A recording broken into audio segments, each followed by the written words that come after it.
আসসালামু আলাইকুম ওয়া রাহমাতুল্লাহ। প্রিয় দর্শক, আজ আমি আপনাদের সামনে এমন একজনের গল্প ইতিহাস তুলে ধরব যিনি ছিলেন কঠোর অথচ ন্যায়পরায়ণ, ভয়ঙ্কর অথচ প্রেমময়, দুনিয়ার বাদশাহ অথচ নিজের গায়ে জড়ানো পট্টি সাধারণ এক মানুষ। তাহলে আপনি খুঁজছেন হযরত ওমর ইবনুল খাত্তাব রাদিয়াল্লাহু আনহুকে। চলুন শুনি সেই মহান সাহাবীর জীবনের এমন কিছু অধ্যায় যা শুধু ইতিহাস নয়, বরং সমগ্র মানব জাতির দিক নির্দেশনা। হযরত ওমর রাদিয়াল্লাহু আনহু ছিলেন কুরাইশদের অন্যতম সম্মানিত ব্যক্তি। তিনি ছিলেন সুদক্ষ রাজনীতিবিদ, কাব্যপ্রেমী এবং যুদ্ধশিক্ষায় পারদর্শী। ইসলাম আসার পর তিনিও ছিলেন তার বিরোধী। এমনকি একদিন তিনি রাসূলুল্লাহ সাল্লাল্লাহু আলাইহি ওয়াসাল্লামকে হত্যা করার উদ্দেশ্যে রওনা হন, কিন্তু পথে জানতে পারেন তার বোন ফাতিমা ও ভগ্নিপতি ইসলাম গ্রহণ করেছেন। রাগান্বিত হয়ে তিনি তাদের মারধর করেন, কিন্তু পরক্ষণেই সূরা তাহার কয়েকটি আয়াত শুনে তার হৃদয় কেঁপে ওঠে। সেদিনই তিনি রাসূলুল্লাহ সাল্লাল্লাহু আলাইহি ওয়াসাল্লামের কাছে গিয়ে ইসলাম গ্রহণ করেন।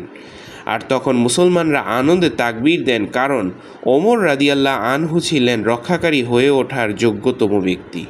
হযরত ওমর রাদিয়াল্লাহু আনহু ইসলাম গ্রহণের পর প্রথম প্রকাশ্যে নামাজ সংগঠিত হয়।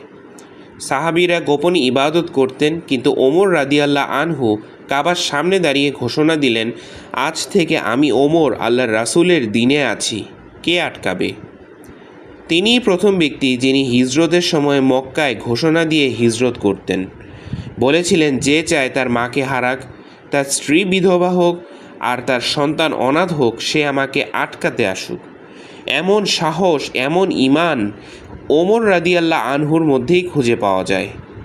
হযরত আবু বকর রাদিয়াল্লাহু আনহু মৃত্যুশয্যায় থাকা অবস্থায় ওমর রাদিয়াল্লাহু আনহুকে খলিফা মনোনীত করেন।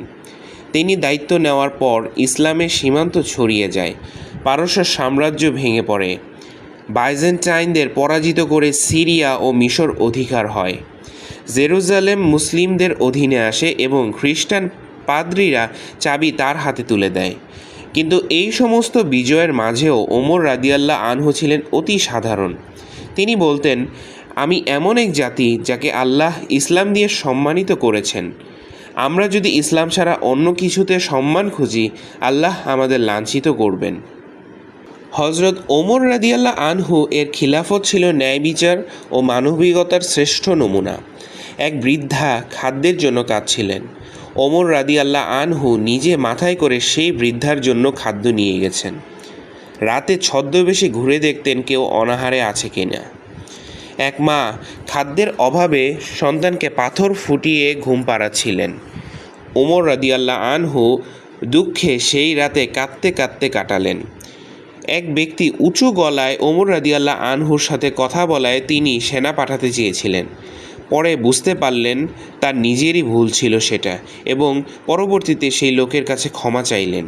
তিনি বলতেন, ফুরাত নদীর তীরে যদি একটি কুকুরও অনাহারে মারা যায়, তাহলে আমি দায়ী হব তার জন্য কিয়ামতের দিনে। একদিন ফজরের নামাজে দাঁড়িয়ে থাকা অবস্থায় এক পারস্যের দাস আবু লুলু পিছন থেকে ছুরি মারলেন হযরত ওমর রাদিয়াল্লাহু আনহুকে। রক্তাক্ত অবস্থায় মাটিতে পড়ে গেলেন তিনি। 3 দিন মৃত্যু শয্যায় ছিলেন। সাহাবীরা তাকে বললেন, আমিরুল মুমিনিন, আপনি চাইলে দুনিয়ার সব চিকিৎসা নিতে পারেন। তিনি বললেন, আমি চাই আল্লাহ আমার কবর জান্নাত করে দিন। মৃত্যুর আগে তার শেষ অনুরোধ ছিল, আমার কবর যেন রাসূলুল্লাহ সাল্লাল্লাহু আলাইহি ওয়াসাল্লাম ও আবু বকর রাদিয়াল্লাহু আনহু এর পাশে হয়, এবং আয়েশা রাদিয়াল্লাহু আনহুর কাছ থেকে অনুমতি নিয়ে তাকে সেখানে দাফন করা হয়।